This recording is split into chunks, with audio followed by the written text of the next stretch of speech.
nice option for some offices. Who are the ideal candidates for something like this? It would be offices that don't really need to see the image all that quickly. They want the easiest transition from film. They want really high dependability, low annual maintenance. These machines, for the most part, are real workhorses, and patient comfort is the highest priority. And I don't necessarily think that's one of the criteria that you have to use for choosing your digital X-ray system. Most of us don't use film. We don't choose comfort when we choose our film, so I'm not sure if that's critical, but for some people it is, and that's fine. So they've got to find one that's going to work for them. If you have an existing film PanSef that you don't want to digitize or don't want to buy a new one, then the phosphor plate system is going to be a good option as well. What about the hard sensors? You get that immediate image. You are going to have a little bit higher resolution. As I said, the line pairs millimeter is not critical, but if you're going to zoom in a lot or do some really large prints, maybe it's going to be a little more of an advantage for a system like that. A lot of them come with their own image management software.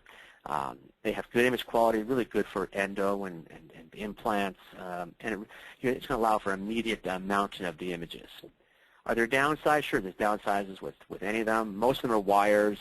One question I get from a lot of times when staff are in my lectures is, can we sterilize sensors? And the answer is yes, one time, and then look for a new job. So no, you cannot sterilize these in an autoclave. Some patients will find out the wires to be very annoying. The edges for some of them can certainly be somewhat sharp. If you've got a patient who's a gagger with film, they're going to be a gagger with sensors, and these are expensive systems. Most sensors will come with some type of maintenance contract that typically will not include abuse. So if you send it back to them because you ran over it with your car or you stepped on it, and I'm not making this stuff up, by the way, this actually happened to some of our clients, most often than not, it's not going to be covered. If you've got a lot of operatories, a large practice, you're going to find that it's just, it becomes very expensive. What are the current sensors that I'm recommending? There's a lot of good sensors out there. I'm a fan of Dexis. I'm a fan of Schick. I'm a fan of Kodak. One sensor that we've actually been recommending for a lot of offices is one called E2V. Some of you may say, well, I've never heard of E2V. How good can they be? You actually probably have heard of E2V and just aren't aware of it. E2V is used by a number of other companies who rebrand the sensor. Air Techniques use it. They call it the accent sensor. Cygnus and Progeny used it at one point. Gendex used it at one point. XDR still uses it. Imagen, Dentrix used to use it with their image ray eye sensors. So that's certainly one of the good options as well. So what I'm going to do now is I'm going to switch gears and get to the end here. I did want to talk a little bit about data backup, and I'm certainly happy to answer any questions about that. We're going to go into a lot more detail with that for future presentations. But I'm seeing a lot of questions on here. I want to try to get to some of these questions, so bear with me here for a second. It's a little hard to get doing this. So here's our first question. When you get to it, when going paperless in a large, existing, busy office, hold on a second here. I apologize about that. Do you recommend scanning all active patient charts, or just tomorrow's or next week's patients, or all charts? In other words, what's the best way to remove those old records? What I usually tell people is that if you have a staff member that you're trying to get rid of and you don't want to fire them, have them start scanning in all the old charts, and they will be long gone. It is a really thankless process. It is very time-consuming. We usually recommend just picking a certain date, and from that date forward, you're going to be chartless. You can archive the old charts. It really depends on your practice style as well. Most of us really don't typically go back 5 years and look through progress notes, but if that is your style, if you do that on a regular basis, you may want to bring that in. So that's certainly something to consider. I'm just going through a few other questions here. There was a couple of questions when people were having some trouble at starting. Here's a very nice question. Is Lauren coming to Boston for Yankee Dental? No, thank you very much. I lectured 5 times at Yankee last year. One of my classmates was the program director, and she suckered me into it. And Yankee typically does not invite speakers back 2 years in a row, so I will not be there this year. I will be at Chicago Midwinter meeting, and I'll be at the Dental Town meeting and LVI and a bunch of other meetings as well, but I won't be at that. Another question here. What's the best way to update the medical history electronically, paper and scan? DentForms is not a good option for us as it's not compatible with our practice management software. DentForms can certainly run as a standalone program, and a lot of offices do that. As I said, as with the image management programs, all it means is that you can run it separately, and you just have to enter the patient information in one time. It's not going to pull it from your practice management software if it's not compatible, but still it has the ability to work in that way. If you're not going to use something like that, it's paper and scan. It's pretty much it. And as I said, I find scanning to be really inefficient. It's not a fun thing to do, especially if you're doing it all day long. So, but if you're not going to do it electronically, then what we are seeing is that a number of the practice management software programs are coming out with Dentforms-like features. Most of them are not as developed as what Dentforms has, but EagleSoft, for example, has their kiosk feature, and we've heard that Dentrix G5 is going to have a similar feature as well. So, check with your practice management software company. Look at something like Dentforms or standalone, or just scan it. We had a few questions at the beginning that were more related to stuff here, so I'm just trying to get through some of those. What are your thoughts on practice management software used to eliminate written progress notes? Stick with your existing practice management software or go with a third-party software? Which ones am I aware of that can replace progress notes? That is a good question.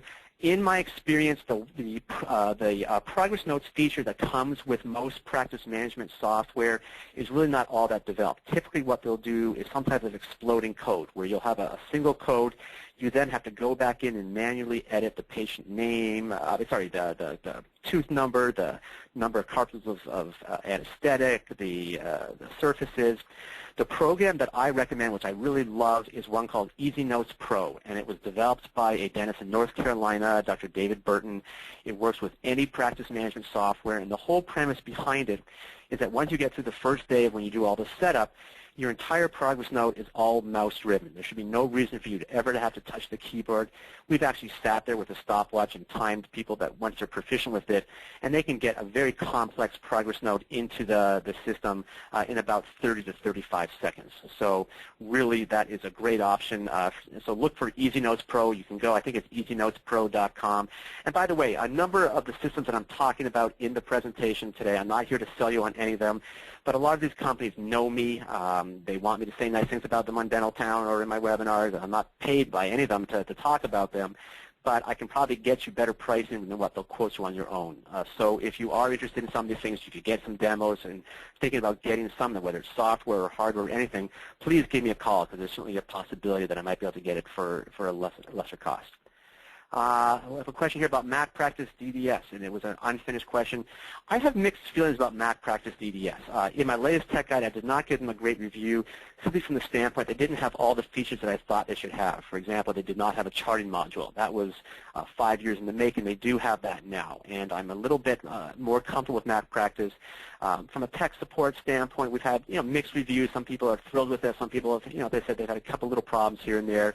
But I'm coming around to MacPractice DDS. As I said, I have some concerns about the Mac platform just because there's really not a lot of imaging programs that we're going to work with the Mac directly. You have to run it as a PC program, but that is certainly an option for a number of people.